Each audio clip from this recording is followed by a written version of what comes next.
जी ने कहा था कि 15-15 लाख रुपए सभी खातों में आएंगे, किसान का संपूर्ण कर्ज माफ़ कर दिया जाएगा और बिजली की दरें सस्ती की जाएंगी।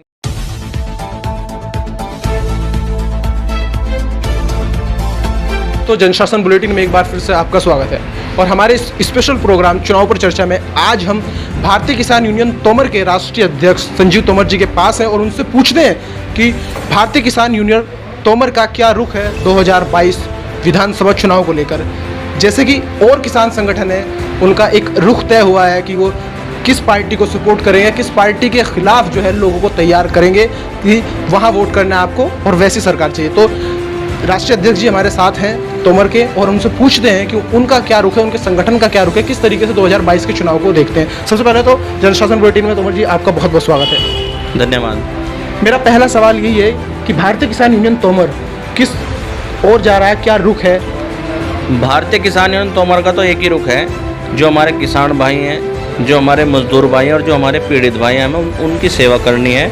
और रही राजनीतिक दल की, हमें किसी राजनीतिक दल से लेना देना नहीं है, चाहे वो कोई भी हो, भाजपा हो, बसपा हो या सपा हो। हमारी तो सभी सरकारों से लड़ाई है, क्योंकि सरकार जब तक सत्ता में नहीं आती, उनका कहना है कि हम सरकार किसानों के लिए ये करेंगे, किसानों के लिए वे करेंगे, लेकिन जैसे ही सत्ता में आ जाती हैं ये सब भूल जाते हैं। जैसे मोदी जी ने कहा था कि 15-15 लाख रुपए सभी खातों में आएंगे, किसान का संपूर्ण कर्ज माफ़ कर दिया जाएगा और बिजली की दरें सस्ती की जाएंगी। आप देख रहे होंगे कि आए दिन डीजल पे पैसे बहुत ज़्यादा बढ़ रहे हैं, रसोई गैस से बहुत ज़्यादा बढ़ रहे हैं, जिसके चलते किसान तो किसान, आम जनता भी परेशान है और बहुत लोग कोरोना काल के चलते बेरोजगार हो चुके हैं। तो भारतीय किसान यूनियन तोमर का किसी भी सत्ता पार्टी की तरफ रुख नहीं है, बस एक मैदानी लड़ाई किसान और मजदूर के हक में लड़नी है और जब तक लड़ते रहेंगे जब तक हम उन्हें न्याय न दिला दें और जब तक काले कानून वापस ना हो, जब तक संगठन धरना प्रदर्शन करता रहेगा। जैसे कि भारतीय किसान यूनियन तोमर 22 सितंबर से लगातार काले कानून का विरोध करता आया है। देखिए, सबसे बड़ी बात यह है, लेकिन ये संगठन जो है एक छोटा मोटा संगठन है, बहुत बड़ा संगठन है और किसानों की आवाज़ लगातार उठाता रहा है। तो कुछ ना कुछ तो दबाव सरकार पर बनाएगा कि बिजली लगातार महंगी होती जा रही है, डीजल के दाम लगातार बढ़ रहे हैं, क्योंकि किसानों को सबसे ज़्यादा यूज जो करते हैं डीजल का करते हैं। तो ये सब चीज़ों को लेकर किसानों के जो मुद्दे हैं इनको लेकर तो कुछ रुख होगा ना। भारत सरकार अगर चाहे तो आज हमें डीजल 68 रुपये के भाव मिल सकता है, लेकिन आज लगभग 100 रुपये लीटर डीजल पेट्रोल हो चुका है और अगर डीजल सस्ता नहीं होगा तो महंगाई बढ़ेगी। आज रसोई गैस का जो सिलेंडर है लगभग 900 रुपये पहुँच गया है और हम जो भाजपा सरकार की नीति हैं उसके पुरजोर खिलाफ हैं। लगातार संगठन धरना प्रदर्शन, हाईवे जाम, ट्रेन रोकने का काम कर रहा है और करता रहेगा, क्योंकि इस सरकार में एक भी काम किसान के हित का नहीं हुआ और हम जैसे किसान संगठन चला रहे हैं, पूरे संगठन में भारी रोष है, पूरे उत्तर प्रदेश के, पूरे भारत के किसानों में भारी रोष है कि अब की बार शायद भाजपा सरकार नहीं आएगी। जैसे कि तमाम मुद्दे जो हैं जिनको लेकर आप लगातार किसानों की लड़ाई लड़ रहे हैं, धरना प्रदर्शन कर रहे हैं, तो जो संगठन है 3 काले कानून को लेकर ये धरना प्रदर्शन शुरू हुआ था, ये जो आपका आंदोलन है वो शुरू हुआ था अभी 22 सितंबर से आप बता रहे हैं, तो उस पर क्या लगता है आपको? सरकार मानेगी? चुनाव आ रहे हैं, कुछ दबाव बढ़ सकता है, वापस ले सकती है? देखिए, इस बारे में तो मैं नहीं कह सकता कि सरकार मानेगी नहीं मानेगी, लेकिन हमारा संगठन लगातार इसका विरोध प्रदर्शन कर रहा है, काले कानून करता रहेगा। अब सरकार ने जिद ठान ली है कि ये काले कानून वापस नहीं होंगे।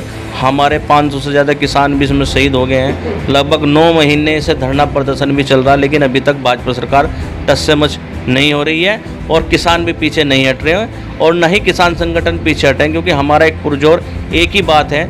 लगभग 50 किसान संगठन इसमें लगातार काम कर रहे हैं, धरना प्रदर्शन कर रहे हैं कि जब तक काले कानून वापस नहीं होंगे तो संगठन और सभी यूनियन जो हैं इसमें विरोध प्रदर्शन करते रहेंगे। कुछ लोग, राजनीतिक लोगों का ये भी आरोप है कि जो ये धरना प्रदर्शन कर रहे हैं, जो दिल्ली के बॉर्डरों पर पड़े हैं, जहाँ भी लोगों को परेशान करने का काम कर रहे हैं, वो लोग किसान नहीं है। ऐसा है, जुबान से आदमी कुछ भी कह दें।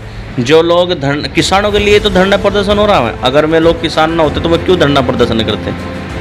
किसान है जब तो धरना प्रदर्शन कर रहे हैं, लोगों को दर्द है जब तो। आप 100 रुपये में पहले मेरे हिसाब से 150 किलोमीटर का सफ़र बाइक से करते थे, आज 100 रुपये में आप 60 किलोमीटर जाओगे। नहीं, आपने कहा कि अगर सरकार चाहे, इच्छा शक्ति हो तो पेट्रोल डीजल सस्ता हो सकता है। कैसे? सरकार चाह तो नहीं रही ना, तो कैसे सस्ता होगा? अगर सरकार चाहे तो 68 रुपये डीजल पेट्रोल हमें मिल सकता है। सरकार तो कह रही है कि कांग्रेस का महंगाई जो है वो कांग्रेस की देन है। महंगाई भाजपा सरकार की देन है। आप पिछला चिट्ठा उठा के देख लो कि कांग्रेस में क्या था और अब भाजपा सरकार में क्या है। केवल आपने देखा होगा जब सिलेंडर के भाव कांग्रेस सरकार में 400 रुपये हो गए थे तो बड़े बड़े आंदोलन भाजपा ने किए थे कि बहुत महंगा है। आज 900 रुपये के लगभग सिलेंडर आज महंगा नहीं है। पहले 150, 170, 75 के हिसाब से सब्सिडी वापस आती थी, आज वो सब्सिडी भी ख़त्म कर दी है। किसानों को पूरे उत्तर प्रदेश में बहुत ज़्यादा बिजली महंगी है, लगभग 7.5 रुपये प्रति यूनिट बिजली महंगी है। पंजाब हरियाणा भारत से बाहर नहीं है, वहाँ सस्ती है। दिल्ली में बिजली फ्री भी की हुई है। नहीं, एक और हमारा सवाल आपसे ये है कि भारतीय किसान यूनियन तोमर किन मुद्दों को लेकर चुनाव में उतरेगा, लोगों को जागरूक करेगा, किसानों को जागरूक करेगा कि हमारे ये मुद्दे हैं, अगर सरकार जो है इन पर सहमति बनाती है, कोई भी सरकार हो, आने वाली हो या वर्तमान हो, तो हम उसके साथ जाएंगे? हम किसी भी सरकार के साथ नहीं जाएंगे। हम विरोध प्रदर्शन करेंगे और अपनी बात रखेंगे कि भाई किसानों के सामने उस किसान का हक है कि वो सपा को दो, भाजपा पे दे, बसपा पे दे, अन्यथा हम किसी पर दबाव नहीं बनाएंगे। हम बात रखेंगे गन्ने का भाव 450 रुपये लीटर हो, किसान को डीजल 30 रुपये लीटर मिले, बिजली की दरें 4 रुपये यूनिट हो और जो नलकूप के कनेक्शन फ्री दी जा, नलकूप की बिजली फ्री दी जा। पहले गांव में 200 रुपये बिल आता था सपा की सरकार में, आज गांव में 1100 रुपये बिल आ रहा है। बिजली को लेकर तो किसान क्या आम लोग काफ़ी परेशान है। कोई धरना प्रदर्शन आपका कोई कुछ आपने किया बिजली को लेकर? लगातार धरने प्रदर्शन हमारे चल रहे हैं और इतना लंबा धरना प्रदर्शन जो अब गाजीपुर बॉर्डर पर चल रहा है, पहले भगत सिंह के जो चाचा थे उन्होंने किया था सरकार के खिलाफ, या अब दोबारा हुआ है जब से देश आज़ाद हुआ है। लेकिन अभी भी इस धरने प्रदर्शन का सरकार पर कोई भी दबाव हमें नहीं दिखा रहा है और न सरकार मानने को तैयार है। लेकिन हम भी वहाँ पर अड़े हुए हैं, संगठन हमारा अड़े हुए हैं, बाकी और संगठन अड़े हुए हैं कि जब तक हमारी बात नहीं मानेंगे हम वहाँ से नहीं उठेंगे। कब तक चलेगा अगर वो नई सरकार नहीं मानती है आपकी बात? जब अभी तो उत्तर प्रदेश में चुनाव होने वाले हैं तो लग रहा था लोगों की हो सकता है दबाव में सरकार बातें मान ले, ऐसा नहीं लग रहा है, तो कब तक धरना प्रदर्शन?